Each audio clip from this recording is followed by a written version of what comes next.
Guys, বান্ধবীর বিয়ের দাওয়াত খেতে গিয়ে থুকু বান্ধবীর জন্মদিনের দাওয়াত খেতে গিয়ে আমরা কি করলাম, কে গেলাম এবং কোথায় গেলাম সবকিছু নিয়ে থাকছে আজকের এই ভিডিওটা। সো হ্যালো এভরিওয়ান, কি অবস্থা সবার? চলে আসলাম নতুন একটা ব্লগ নিয়ে। সো দুই বন্ধু মিলে চলে আসলাম সাভার থানা স্ট্যান্ডে। আর হ্যাঁ গাইস, সাভার বলাতে আমার একটা বিষয় মনে পড়ে গেল। সেটা হচ্ছে বিশেষ করে কিছু ব্লগার ভাই বোনদের উদ্দেশ্যে বলা। অনেকেই এই কাজটা করেন। এটা হচ্ছে সাভারকে শুদ্ধভাবে স্টাইলিশ করে সাভার বলেন। মানে এটা কি সাভার, কি সাভারকে সাভার বলেন। শুদ্ধভাবে যদি বলতে না পারেন তাহলে বলারই দরকার। ছোটবেলা থেকে শুনতে শুনতে বড় হয়েছি সাভার। নামা করে আয়া নতুন নতুন পরিচয় করাইবার লইছে সাভার, এটা সাভার হইব। আরে ভাই, আমি নিজেও তো শুদ্ধভাবে কথা কই। আমি তো সাভারকে কোনোদিন সাভার কইলাম না। এই সাভার নামটা কই থেকে আইছে আগে গুগলে গিয়ে সার্চ দিয়া দেখ। আর আমার সাথে কে একমত তারা কমেন্টস করে জানাও। উচ্চারণটা কি সাভার হবে না সাভার হবে? ওকে, সো এখন আমরা আছি সাভার থানা স্ট্যান্ডে 50 এর নিচে, যেটা এনা মেডিকেলের পাশে অবস্থিত। এবং আমরা এখন চলে এসেছি 50 এর ভিতরে, যেটার ফুল ডেকোরেশনটা আমি আপনাদেরকে একটু একটু করে দেখাবো ফুল ভ্লগ। এই জন্য কি করতে হবে, আপনাদের ফুল ভ্লগটা দেখতে হবে। আর এদিক দিয়ে ঢোকার সাথে সাথেই আমার ফ্রেন্ডের কর্মকাণ্ড শুরু হয়ে গেছে অলরেডি। মানে বুঝতেই পারছেন, তার ছবি তোলা এবং ভিডিও স্টার্ট। প্রত্যেকটা সার্কেলই এরকম একজন থাকে যে কিনা কোথাও যাওয়ার সাথে সাথে ছবি তোলা এবং ভিডিও করা স্টার্ট করে দেয়। ইভেন কি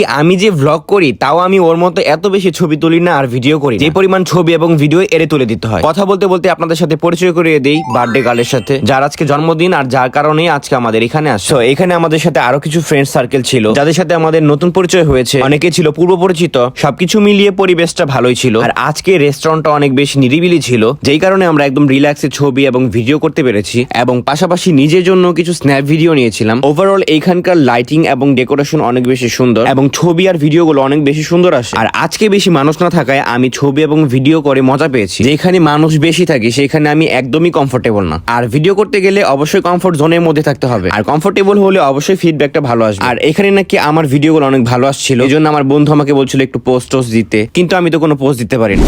তো মোটামুটি আমরা ছবি টবি তোলা শেষ করে বার্থডে গার্লের জন্য কেক নিয়ে আসি। আর তার জন্য আমি একটা কেক নিয়ে গিয়েছিলাম। কেকটা নাকি তার অনেক পছন্দ হয়েছে। এত সুন্দর কেক দেওয়ার জন্য আমার খুব পছন্দ হয়েছে। আমি অনেক হ্যাপি, অনেক thank you.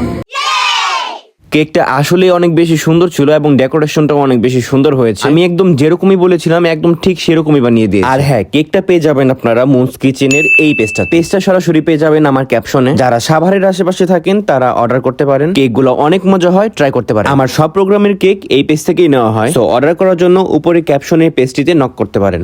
Okay, so Ashiq এখানে বার্থডে গার্লের সাথে দুষ্টামি করছিল। তাকে কেক ওয়ালি বানিয়ে দিয়েছিল আর তাকে বলা হচ্ছিল কেক নিয়ে একটা ডান্স দে মামা, তুইও ভাইরাল হয়ে যাবে। এন্ড ফাইনালি এখন হচ্ছে কেক কাটার পালা। আর এখানে আশিক দাওয়ান আমাদের ভিডিও করছিল। আমরা এখানে প্রস্তুতি নিচ্ছিলাম কেক কাটার জন্য। তো ফাইনালি এখন আমরা কেক কাটবো। সে আমাদের অনেকক্ষণ বসিয়ে রেখেছিল, কারণ বুঝতেই তো পারছেন মেয়ে মানুষ সাজুগুজু করবে, পার্লারে যাবে, একটু ঘষা মাজা করবে। আর লেট কিন্তু শুধু মেয়েরাই করে না, অনেক ক্ষেত্রে অনেক ছেলেরাও। যেমন আমার বন্ধু আশিক, সে মাঝে মাঝে একটা মেয়ে মানুষের থেকেও বেশি লেট করে। এই জন্য আমি মাঝে মাঝে তাকে অনেক কথাও শোনাই এবং তাকে শিক্ষা দেওয়ার জন্য আমি নিজেও মাঝে মাঝে লেট করি। কারণ শিক্ষা হওয়াটা দরকার আছে। যে যেমন তাকে ঠিক তেমনই ডোজ দিতে হবে। কি ঠিক বলছি না? আর কথা বলতে বলতে দেখেছেন কি কাজটা করছি। কেকটা এতই মজা হয়েছে যে নিজের ডায়েট ফাইট সব ভুলে গিয়েছি। গাইস, আমি কিন্তু একটু ডায়েটে ছিলাম। হে জোকস এপার্ট। আর আমার বান্ধবীও কিন্তু জিম করে, কিন্তু তার অবস্থা দেখছেন, মজার কেক পেয়ে একদম চেটপটে খাচ্ছে। এরপর ফাইনালি আমাদের খাওয়া দাওয়ার পালা এখন। আর পরিবেশটা ছিল একদমই ঠান্ডা। এখানে শুধু আমরা ছাড়া আর কেউই ছিল না। এই জন্য আমরা একদম সবকিছু রিল্যাক্সে করতে পেরেছি। ভিডিও, ছবি তোলা থেকে শুরু করে একদম কেক কাটা পর্যন্ত সবকিছুই একদম সুন্দরভাবে হয়েছে।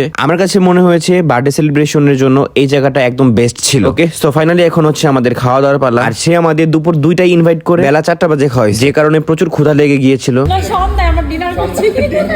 এখানে আমাদের ছিল একটা সেট মেনু আইটেম। খাবারটা অবশ্য ভালো ছিল, কিন্তু আমরাই লেট করে ফেলেছিলাম খেতে বসতে। যাই হোক, ওইটা বিষয় না। যেহেতু এখন শীতের দিন, সময়টা বোঝা যায় না, জন্য মনে হয় অনেক লেট হয়ে গেছে। শীতের দিনে ওয়েদারটা খুব দ্রুত চলে যায়, এই কারণে সময়ের সাথে ওয়েদারের কোনো সামঞ্জস্য থাকে না। এই জন্য কি করতে হবে, শীতের দিনে ঘুরতে গেলে অবশ্যই সকাল বের হতে হবে।